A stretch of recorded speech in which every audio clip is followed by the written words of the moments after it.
We want to hear from you.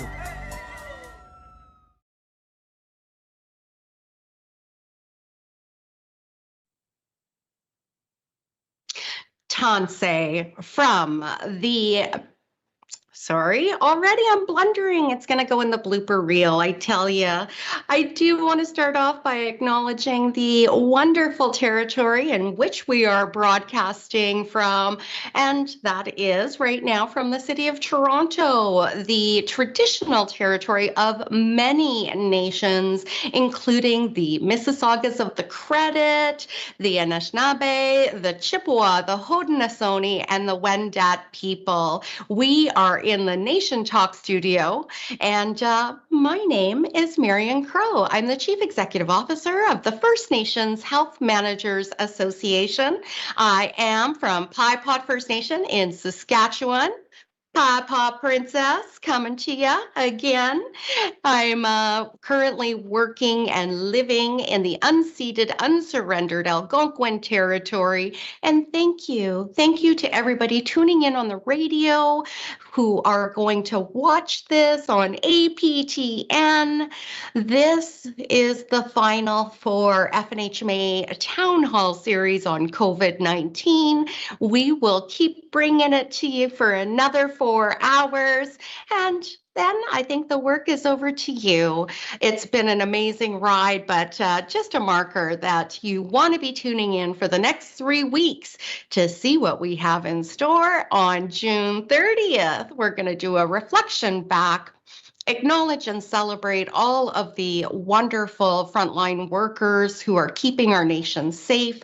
Thank you for welcoming us into your territories, nations, and organizations, and for getting your trusted, reliable, and credible information from the First Nations Health Managers Association. It is such a pleasure today to welcome back Leila Gillis from Indigenous Services Canada, a lot of folks who know Allison Fisher, Wabano Health Center, and we also have with us Chief Derrickson from I'm really on a blooper reel this start off. I'm so sorry.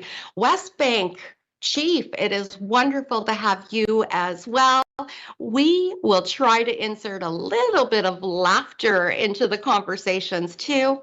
And I think you guys know the drill by now, but for those who don't, if you have a question for any of the panelists today or in general, we'll make sure to respond to that if you shoot us an email to fnhma@ihtoday.ca. So again, a question, please send those in. We'll get them on the air today or follow up with a response on an upcoming town hall. But again, fnhma@ihtoday.ca. Let's get this party started. Come on into the crow's nest. Leila Gillis, welcome back. Well, thank you so much, Marion. As always, it is such a real pleasure to be with you and the whole Town Hall team, and to have this opportunity to join you all on behalf of Indigenous Services Canada to share some COVID-related statistics for First Nations on reserve for the Town Hall today. Before I move into the update, I just want to acknowledge that today I am on the beautiful, traditional, and unceded territory of the Algonquin Anishinaabe Nation. And I want to acknowledge the traditional stewards of the lands upon which all of those participating in the town hall today gather, from coast to coast to coast. And as always, a special shout out to the east coast of Canada and Newfoundland, where I still call home and where my family still reside. To situate myself, I'll share that I am Indigenous Services Canada's Acting Chief Nursing Officer and Director General of the Office of Primary Health Care. And my office is situated within the National Office of Indigenous Services Canada. And I've been a registered nurse for over 30 years. I'll start today with sharing with you some of the current COVID-19 statistics as updated this week on June 6th. In this time period, the number of active COVID-19 cases reported in First Nations on reserve in Canada was 803, and this includes 193 new cases. That is compared to more than 24,000 active cases in Canada in total, with more than 1,500 of them new cases. Since the beginning of the pandemic, the total number of reported COVID cases in First Nation communities has been over 30,300, of which nearly 29,200 are reported as having recovered. This compares to nearly 1.4 million total cases in Canada, of which just over 1.35 million have thankfully recovered. Relative to COVID variants of concern on reserve, there have now been over 2,200 reported cases in total identified in First Nation communities. We have also been tracking hospitalizations over the past year, and there have been a total of 1,371 hospitalizations, of which thankfully there have been no new reported hospitalizations for this period for First Nations individuals who live on reserve. And just for comparison, that is compared to over 72,300 hospitalizations overall in Canada. So to summarize, although First Nations on reserve do have a higher reported infection rate than the rest of Canada, there is a lower percentage of hospitalizations for First Nations than that of the overall Canadian population, which can be a proxy or reflection of a lower level of severity of illness. And thankfully, there have been no deaths associated with COVID-19 for First Nations on reserve this week, and a total of 346 deaths having been associated with COVID-19 for First Nations on reserve across the country since the beginning of the pandemic. And the overall Canadian total number of deaths are now nearly 25,800.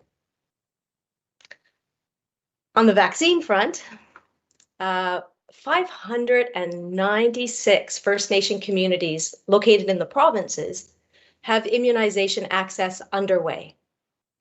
And 385,252,000, I have to give the exact number for that one, of First Nation individuals living on reserve have received both their first and second dose of COVID vaccine. That's over 72% of eligible First Nations on reserve having had their first dose.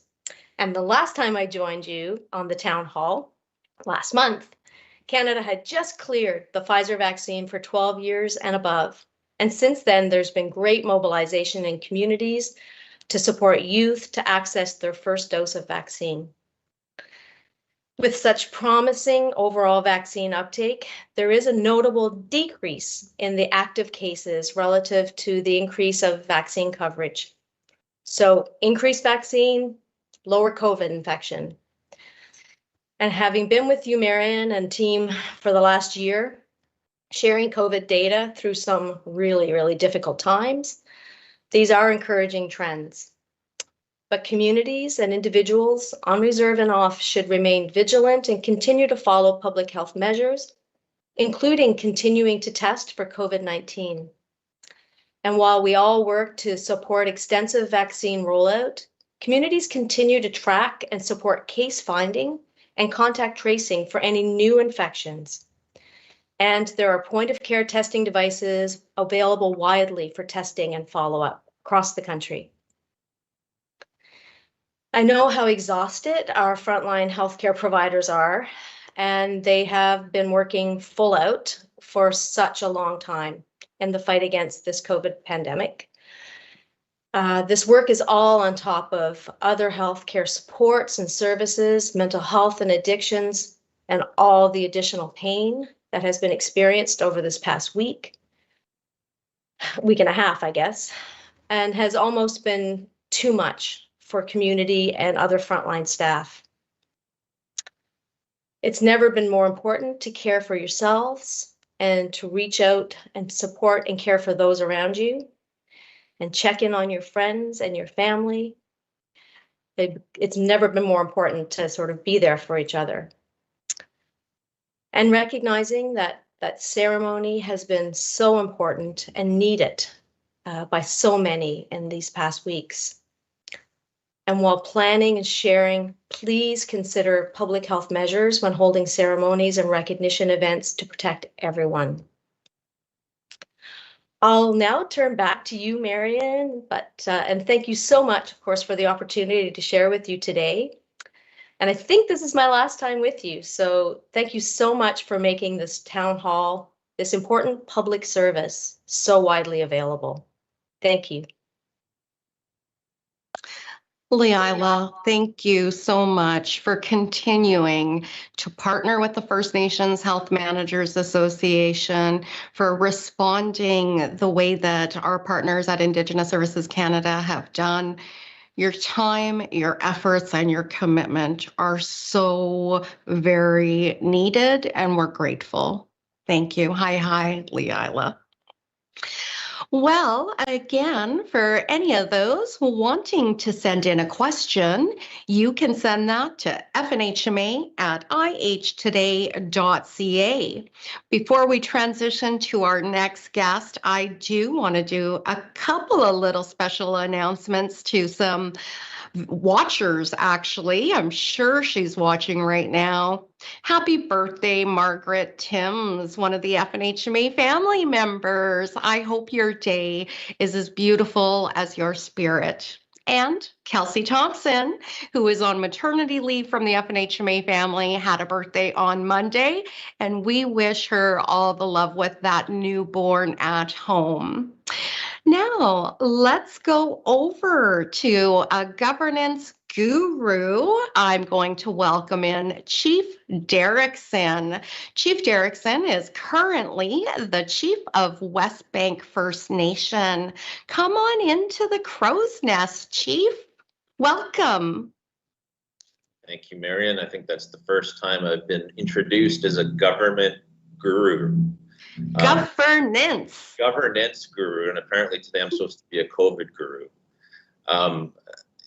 First, I got to start off by saying I'm definitely not the expert on COVID-related or pandemic-related responses, but have learned a lot through the last year being surrounded by experts and people who actually know how to do this. It's also been an incredibly trying time for our community. As you know, there's been 215 children discovered the Kamloops Indian Residential School, and our community's been impacted by that. And then that layered on top of COVID has really restricted our ability as a community and nation to mourn and to remember these 215 children. That being said, we have been finding ways to express safely our feelings and to gather together safely again, following all COVID protocols, to remember these children and to bring healing to our community. But that being said, so what have we done in our community? Of course, for all First Nation communities in Canada as a whole and the entire world, it's been an incredibly trying time the past year. Hard to believe it's already been a year. And it's been a time travel for me, going back into the past. Hard to believe that it's already been over a year since this pandemic started. And when this virus came into Canada, we were anticipating it being very serious in nature. We were already having discussions in our government that this virus was going to make it here to BC and that it was potentially going to be very serious. So we leaned forward, even before BC's public health officer, Dr. Bonnie Henry, who we all have grown to love here in BC and I think across Canada. Before she even imposed measures, we leaned forward and shut down government operations, in-person government operations. We stopped allowing people into our building. We closed down our daycare. This was in March of 2020, over a year ago. And then we continued from there to lean forward and implemented a three-part strategy that includes following all public health measures and in fact going above and beyond what was being required of us and imposing our own restrictions on our members and specifically our staff to the level that we could to make sure that we're protecting the health and well-being of our membership and our staff. Obviously, top of mind for our council, for our leadership in our community were our elders, those knowledge keepers, those people who speak the language. We only have a few of those left, so it was very important to us that we did everything we could to protect the last remaining language speakers and knowledge holders we have left, because once that knowledge leaves, and if there was a death due to COVID, then that knowledge is gone forever. Obviously, politically, like all governments across Canada, some of the decisions we made were not popular with our membership, but our council held the line and maintained a strong position in response to COVID-19. So moving from there, we continued to provide services to our members throughout the pandemic, despite being closed. We issued a COVID dividend to our membership. That was thanks to our corporate arm, Natiti Development Corporation, came up and offered a $400, I think it was a $400 dividend to membership to help relieve, that's for the blooper reel, relieve the stress of that members were feeling. People weren't sure about whether or not they would keep their jobs, whether they weren't sure about their future. I mean, it was all very unsettling when the pandemic first started. And so as a response to that, we issued the dividend. We also let our staff know that there would be no layoffs at Westbank First Nation. And to date, we have no pandemic-related layoffs. We were able to keep everybody on staff. Everybody continued to receive paychecks. Of course, that went to supporting families, supporting children, and ensuring that people didn't have another thing to worry about in the event that they were laid off. We continued through the summer to cancel events, obviously. Very difficult decisions were made to cancel our annual AGM with our membership in September. And we were very lucky that up until November, December, we had no outbreaks within our community. So our members, of course, followed the public health measures. It was funny to see that actually was our elders telling our young people that they needed to follow the public health measures and, of course, start packing these around and wearing masks. Then that led us into December, where we had our first outbreak within our community. And that was a very trying time, happened right before the Christmas break. And this is where I lift my hands to our staff and our Director of Community Services, Maria Reed, our Chief Administrative Officer, Simon Melanson, who stepped up along with our wellness team, our health team, and it's really the entire organization to address the outbreak that we were facing within community. And it went quick. It was the result of a social gathering. And we, at the height of it, had 35 people under isolation, or 35 different homes, affecting approximately, I think it was about 70 members within our community. And during that time, we continued through the Christmas break. Our staff worked to provide food, to provide necessities to these households in isolation, and continued, of course, to lean in to ensure that we do everything we can to make sure that virus didn't spread further within our community. Then into the new year, we had a second outbreak in our community, and of course, we followed the same protocols, got people isolated. We were able, thanks to the support of the First Nations Health Authority, to obtain a testing device. So we're using that daily. To date, we've administered just over 500, close to 600 tests, rapid tests within our community. And this has helped immensely in our response to help track the virus. In fact, the health authority here, the Interior Health Authority, told us we were doing a better job of tracking the virus and corralling the virus than they were able to do. And then that leads us to today, Marion. We're coming near the end of the pandemic. To date, we've administered over 1,000 doses of the vaccine. By the end of this week, all of members and our staff who are willing, including our local RCMP detachment, who are willing to be vaccinated, will have received their second dose. I received my second dose a few days ago and still thankfully feeling the effects of that dose because my immune system's working. And I'd like to also encourage your viewers and those listening to make sure you get vaccinated. And if you're questioning the science, or you're even apprehensive about getting vaccinated, I think it's important to remember the amount of work that's gone into these vaccines. They're incredibly advanced in a lot of research has gone in, and they weren't just created overnight. There's a lot of research that's gone in over the years to the creation and development of vaccines as the health the health industry, or as doctors and those who are experts in this field have been putting in the research over the years. So to date, Marion, glad to say no further outbreaks within our community. We continue to look forward to the reopening of our government offices to members. We're starting to bring our staff back, who were sent home obviously back in March to work from home, and we're slowly opening up to new community events. And we're hoping to host this summer a community cultural camp over the course of 4 days to bring people together safely, again, if there's health measures in place. And I'm really hopeful that we'll be able to gather in September for our annual general meeting with our membership.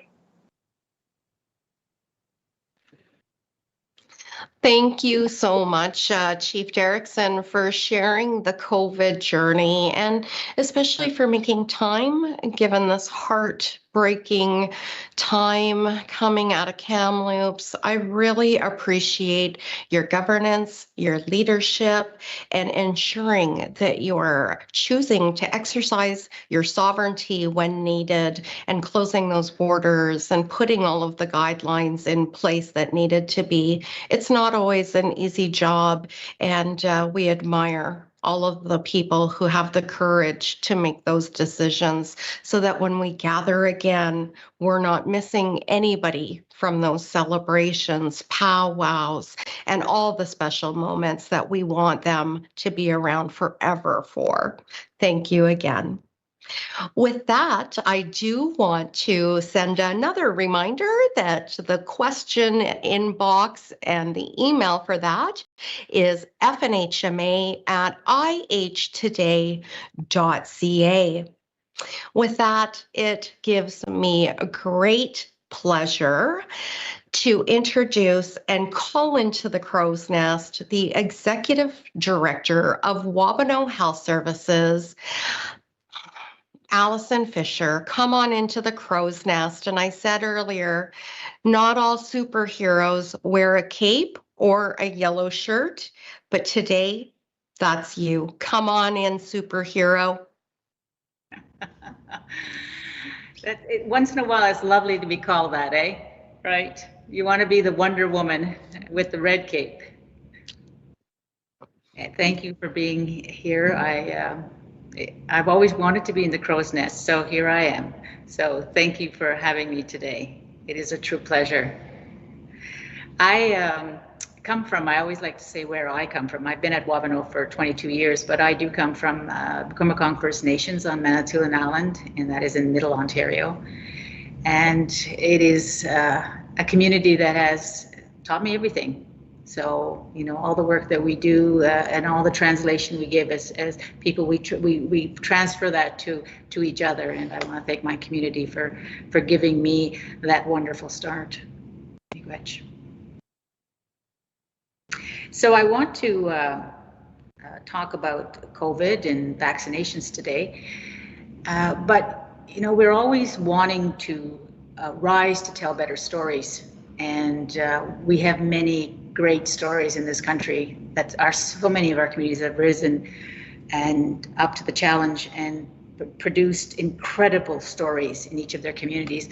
But our story began last March also, and Wabano was deemed an essential service, so we did not close. We were open all the time for in-person supports. So during those really dark months, you know, there was this incredible sense of chaos. Supply chains were uneven, access to service was negligible, and that was layered with enormous fear and anxiety. And that was the environment that we had to work in. So during that period of time, there was tremendous amount of advocacy for at multiple levels of government, municipal, provincial, and federal, in order to meet the needs and respond to our community. But in Wabano, our immediate pivot was to change our service delivery and deal with intense advocacy, and to prioritize our seniors immediately. We had to keep our old people safe. So a huge portion of our staff within the organization shifted their work and focused very intensely on maintaining safety in the community. And the other challenges, of course, were securing supplies, PPEs. That was a very difficult period of time and continued to be so for many months. But we shifted, and we were able to, get the necessary things that we needed to do that good job. But one of the things I think that I'm particularly proud of is that we responded immediately by outreaching to our community to find out what their needs were. We did a survey. We did 700 people responded back. We were dealing with issues which they highlighted were food insecurity, digital inequity, isolation, and parenting, and what were they going to do about their children in schools. So from that, we got a lot of data that allowed us then to navigate and to change the way we did and provided service to the community because of that information. So we continue to do a lot more outreach. I'm very proud of our staff. We did during that period of time 26,600 and such wellness checks. So our community felt supported. They were called constantly to ensure just every single day someone out there was getting a call from Wabano saying, how are you doing? What do you need? And what is it that we can do to make your life better? And the outpouring of gratitude was tremendous from our community, with letters and phone calls, and just once we've opened up a little bit more, just that thank you, that miigwech, to say, as a community we did a great job. So a little on the vaccination front. Last fall, there was intense discussions at the provincial level about how the rollout was going to be in Ontario for vaccinations. And there was points where the urban voice was not very strong. So there was lots of intense, support and work around that area that ultimately on February the 18th, we had the first vaccination given to an 85-year-old woman who was vaccinated here in Wabano in our grand cultural space. And we focused our first level of vaccinations on 70 plus, and we did 785 vaccines at that time. And the relief and the notion of gratitude from their faces was the greatest gift that our staff could receive, because they had done such hard work through the year, and to see the faces. But it was like old home week for them. It was their first time out, and it was just like a party. They were so excited to tell us something that had happened, or what their dreams were for the coming months after they would receive their second dose.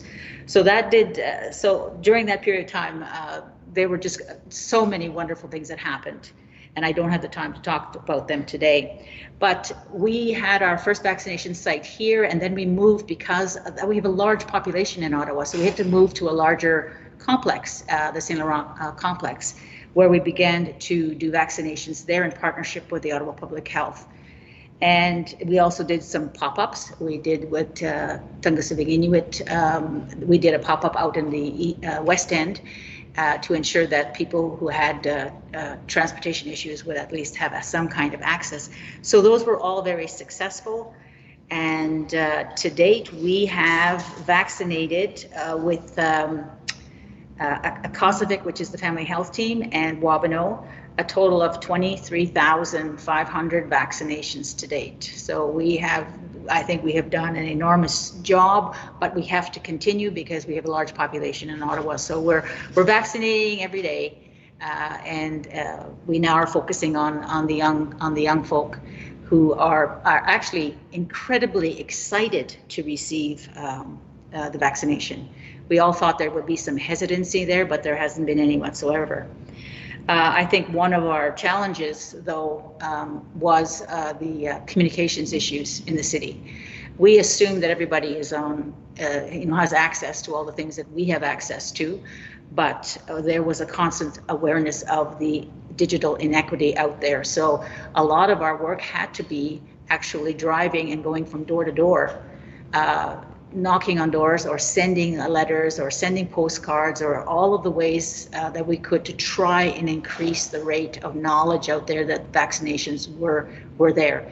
And we continue to see that there is still a gap around people reaching the information or struggling with other barriers in order to be vaccinated, because our city is large.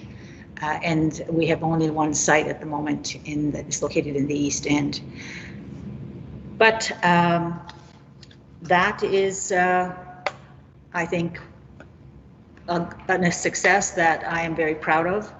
And also, it also is an indication of how an Indigenous organization can partner with a public health institution and really come together and develop a strategy and a place of belonging in a very difficult situation, and make it all positive for our people. One of our elders came into this large area for her second dose, and she said to me that I never thought I could come into an arena and have all this artwork all around me, because one of our artists in Wabano every day would go to the arena and would actually draw a piece of artwork during that day. So it was an incredible experience for her. She said, I really felt that everything was going to be okay. So that's sort of my update on our big success in Ottawa. So thank you.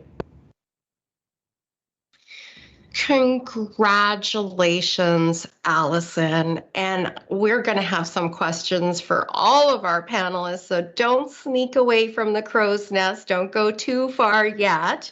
Allison, I just can't imagine what it was like pounding those tables to ensure the equity of getting vaccines into arms, especially when you talk about some of the challenges with respect to connectivity. Not all of us have the privilege of carrying iPhones and having an internet access. So to be able to hear that there are organizations going out and knocking on doors to get people services, wow, heartfelt.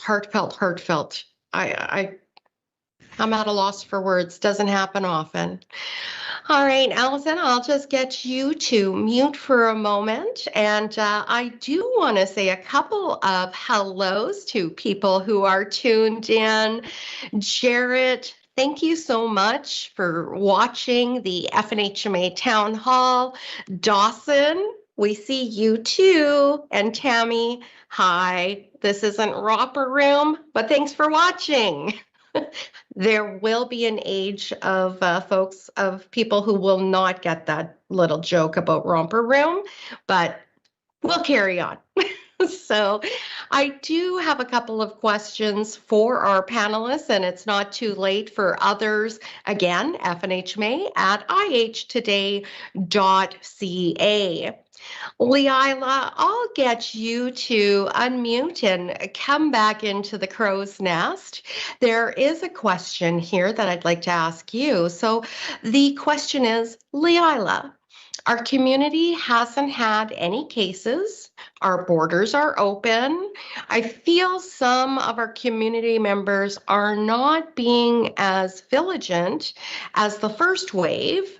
Are there examples of this happening in other communities that now have large outbreaks? What are you hearing through our Moccasin Telegraph, Leila, about folks who aren't being so vigilant as they were in that first wave?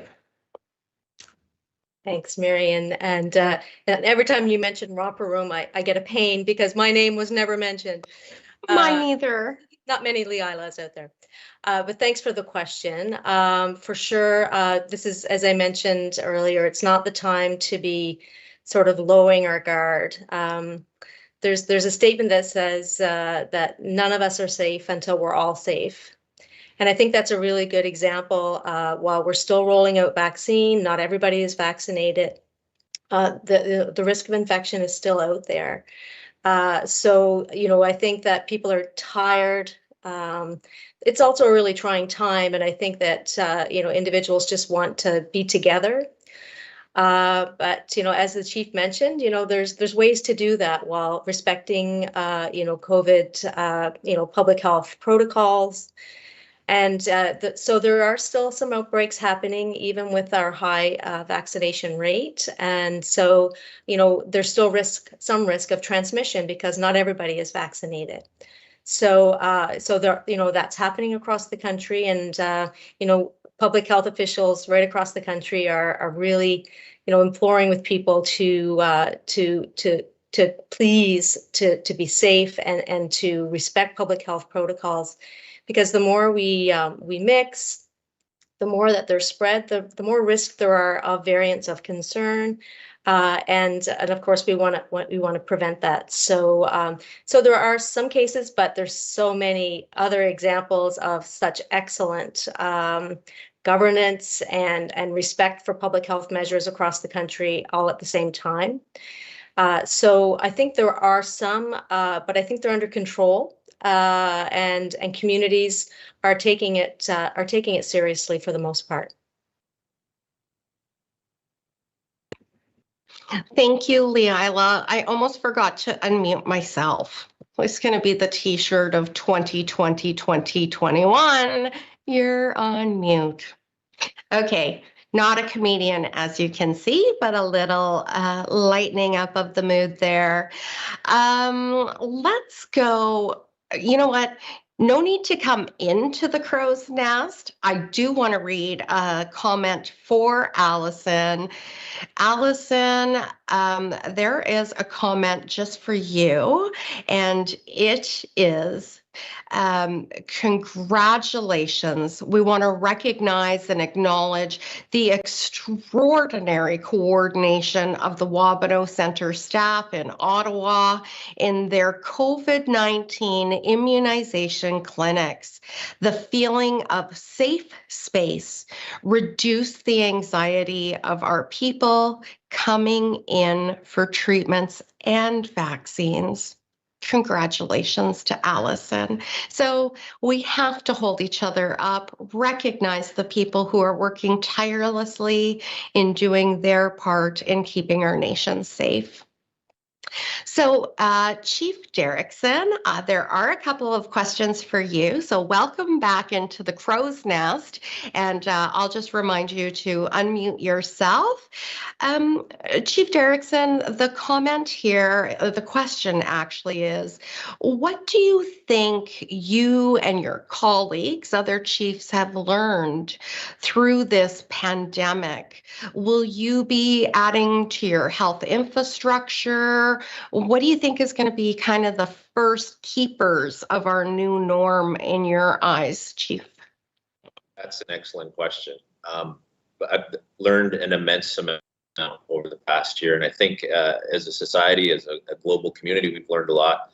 And I think it's time to start, first of all, to listening to the experts. We knew a pandemic was imminent. We knew that eventually we would be in this situation, but governments around the world failed to listen to that advice, and that's part of the reason we found ourselves responding so abruptly to the pandemic back in 2020.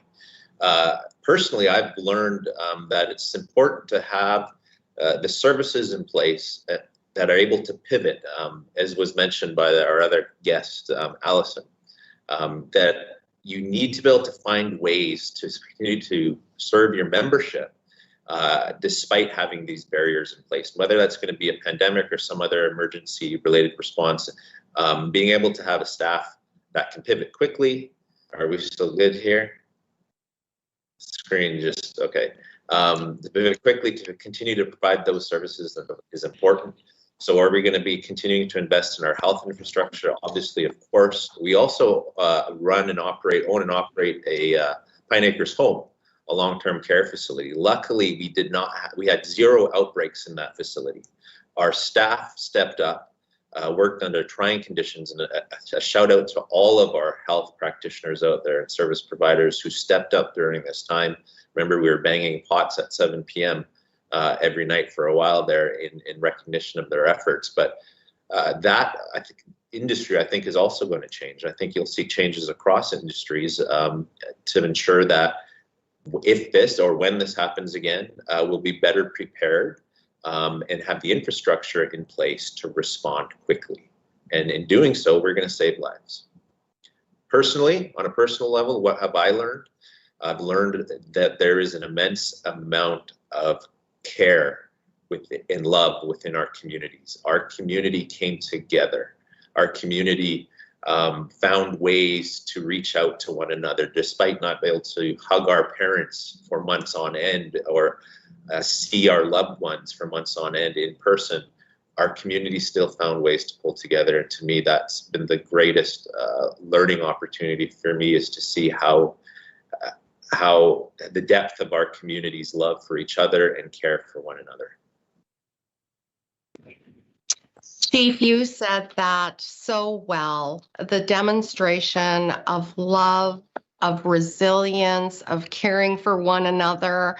And that just is our good values coming out again and again. I am so happy that we are strong, resilient, and we're getting through this together.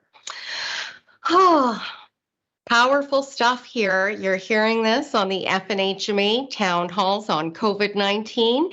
Just another friendly reminder, we have 3 more shows left.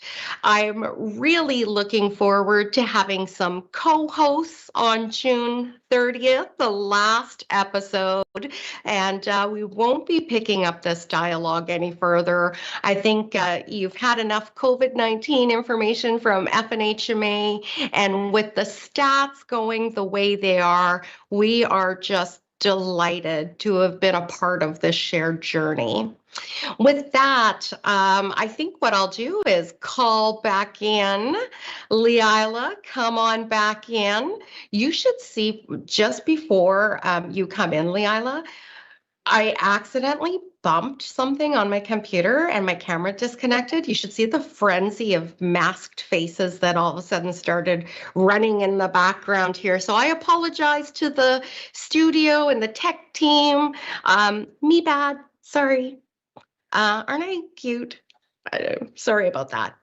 Okay, come back in, Leila. So, Leila, is it still, you talked already about the diligence that we need to maintain in upholding those public health guidelines.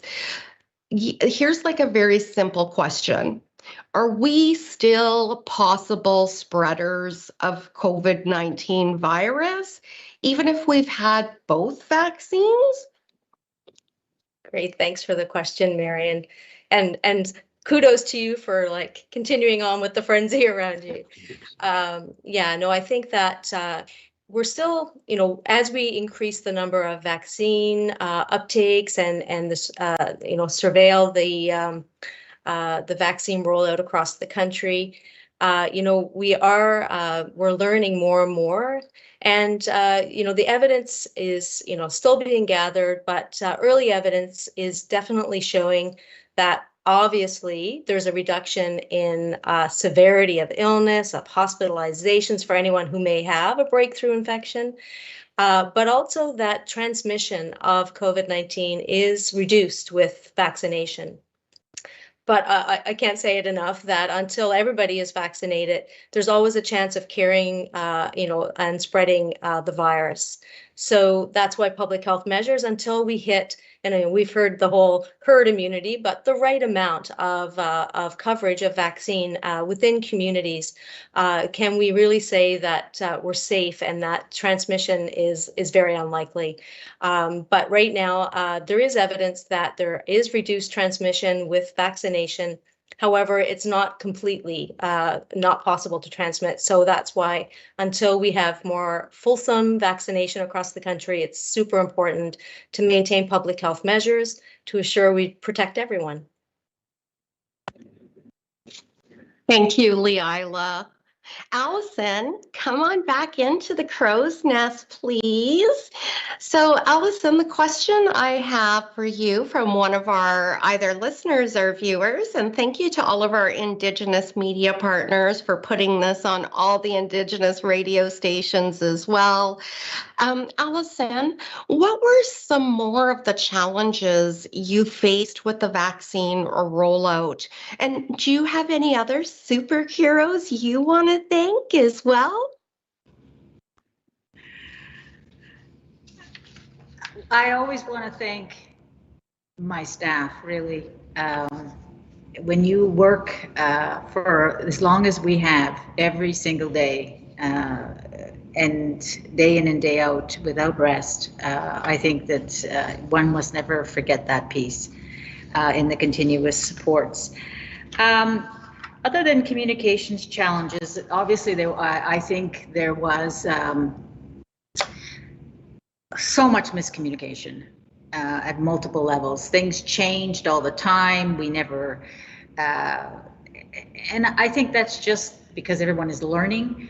So it just meant that sometimes we would get some kind of information on one day, and then that information would change, 3 days later, and then we'd have to pivot, which meant that we then would have to spend time on the weekends calling people back. Their appointments had changed. So that used a lot of human resource.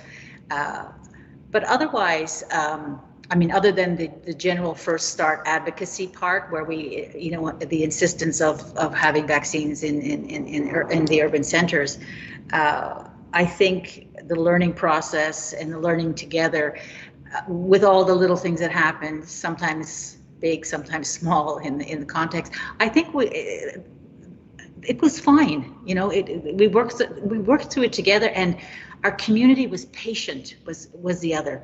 Our community was so patient. They understood that we were starting with the old and moving down, by age. And I think that I have to give kudos to our community at large for being patient. And when they didn't know, they would call and they would ask. So that was really important.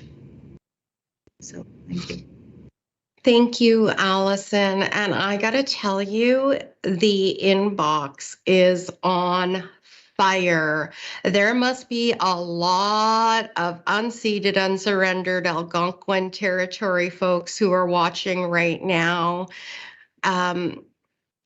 It's just unbelievable. The thanks, gratitude, raving about the experience. You got people in and out within 30 minutes. The impact on their mental health was extraordinary, lifted in terms of having that confidence of an Indigenous-led organization, making sure that we had needles in arms. So I just wanted to let you know, Allison, this is spectacular. You are the hero of this hour, I have to say. So thank you again, Allison. Chief Derrickson, I'm going to call you back on in if you don't mind.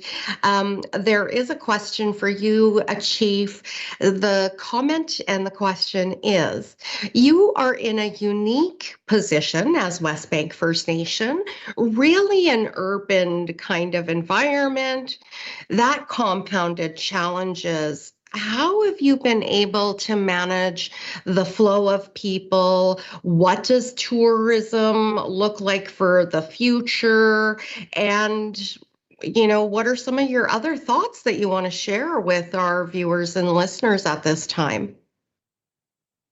Thanks, Marion. Well, I should have mentioned off the top that we are, of course, an urban First Nation. We have over 10,000 non-member residents living on our lands. We're abutted by the city of Kelowna and the city of West Kelowna on either sides of our reserve. And of course, we're right in the middle of that, and have over 500 businesses located on our reserve lands. It was actually, I will admittedly so, I enjoyed the pandemic last summer because there were no tourists, and everyone in the tourism industry, forgive me for saying that, but we actually had very few boats on the lake. as locals, we were able to enjoy our beaches, enjoy those amenities that are normally taken up and used by the tourists who we hope come back, and we would like to come back to our lands. But during that time, it was a very difficult time for wineries in the region. For one of our members who just right before the pandemic started, opened up a gift shop here on our lands. And thankfully, we've had very few business closures on our lands as a result of the pandemic. In fact, our economic development department reached out to businesses early on in the pandemic to see how they were doing and what supports we could offer. As a government, we did what we could in reducing their property taxes that the businesses paid. And of course, then regionally, the Mayor of Kelowna set up a regional economic task force for us to come together as leaders with the mayors in the region to address the needs of the business community coming out, not just coming out of the pandemic, but through the pandemic itself. So we are moving towards reopening the economy here. And I just want to thank all of our residents here, members who continue to support our local businesses. And in fact, despite a few closures, we're starting to see new businesses opening on West Bank First Nation lands, and that's encouraging to see. Thank you so much, Chief. Leila, I'm calling you back in. Just because it's your last show, don't think I'm going to go easy on you, my friend. Leila, the question specifically for you is many people infected with COVID-19 still have not been vaccinated. Can you explain why it is so critical to get tested and vaccinated, even if you've had a positive COVID diagnosis in the past? Yeah, no, it's obviously it's important. Do you ever get a cold twice? I think that it's important for many reasons to have your COVID vaccine, even if you've been tested positive. I will say, if you've recently been tested positive, it's really important to complete your self-isolation period prior to accessing your to assure that you have all the antibodies and all of the ability to fight that and to boost with your second dose so that you're protected as much as possible. And I just want to reiterate that it is important to assure that you haven't tested positive recently, but that if you safely complete your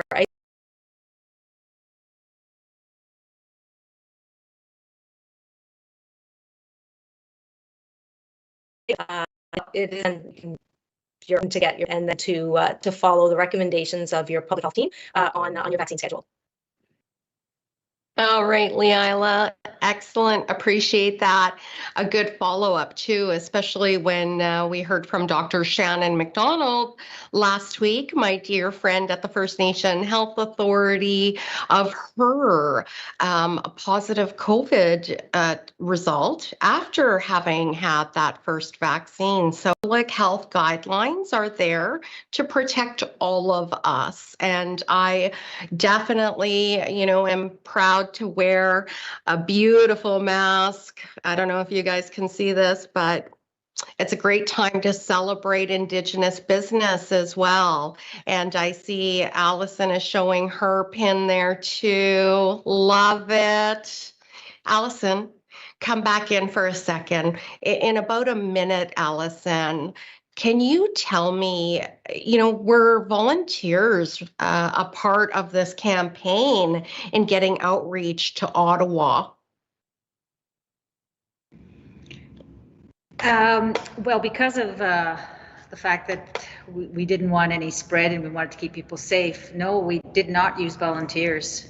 This was all staff. So it was contained. And what a remarkable staff you have. What do you have there, Allison? Be Great Vaccinate is it was our sort of our hashtag. That's right. Be safe, vaccinate. Right. Allison, I can't even tell you how many times I have referenced that here on this show. Hashtag Be Great Vaccinate. I think that's a good way to wrap up this hour because it goes by just like that. I want to thank, obviously, the wonderful panelists we had on today. McGwitch, Allison, Leila, thank you. Chief Derrickson, all the way out in the West, thank you so much for being part of sharing information. And with that, we do have some more thank yous to acknowledge as well. Imagine this doesn't get done by one person. There is a whole team, including Indigenous Health Today, produced by Nation Talk. We love the family of Nation Talk working with us. We also want to say thank you to Indigenous partners like Mi'kmaq, Maliseet, Native News, The Wolf 95.7 in Fredericton, Nation News in Montreal, Element FM in Toronto and Ottawa, Anishinaabe Nation in North Bay, Wawate News in the Sioux, of course, CF. Oh, this is the blooper episode. I apologize today. Thank you to APTN, our newest partner. And hey, you can watch this on APTN. Check your local listings, but Eastern Standard Time is 5 p.m. We also say thanks to NBC Radio, Eagle Feather News, Alberta Native News, CJWE, CFWE, CKLB in Yellowknife, Co-op Radio in Vancouver, First Nations Drum, and Hashlasa newspaper. Now, I'm sure I bloopered that one as well. Oh, what a day. I'll tell you too, it's 40 degrees in this office with no air right now. So I'm going to take myself away, wish you a safe, healthy, be great, vaccinate. That is the parting word. So until next week, stay safe and high